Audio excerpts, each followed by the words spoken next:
This is the Splinter Story.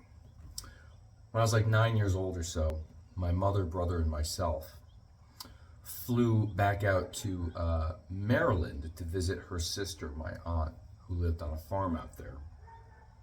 While we were out there, my brother and I were playing around with our cousins, and at some point I was, as a kid, I'm crawling around, and I was crawling on a piece of plywood, and I managed to get a small splinter lodged in the heel of my hand.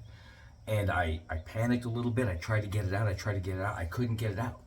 And so I hid this injury. I concealed it until we were on the plane home. And then I was sitting next to my mother, and I couldn't hide it from her anymore. She saw it, and she was upset with me. She's like, "Oh, what is this? Look at this. Look how bad this is." And she got a safety pin, and she fished out the offending splinter.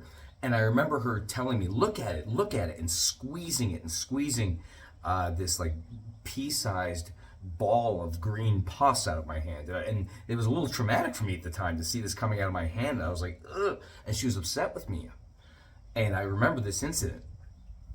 And when I recalled it recently, after coming to a better understanding of my abusive childhood at the hands of my narcissist mother, because at the time it just seemed normal to me. But now I look back at it and I ask myself, why does a 9-year-old child hide an injury from their mother?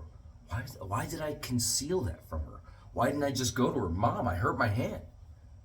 What made me hide that from it? Is it because I was a bad kid, because I'm just born a bad child? Or was that a learned behavior?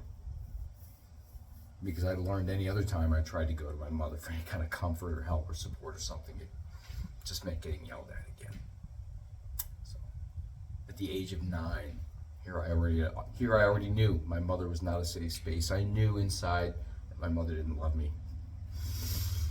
But that didn't stop me from spending the next 40 years or so of my life trying to convince myself otherwise.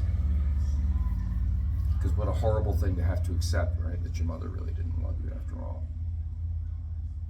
That's the Splinter Story.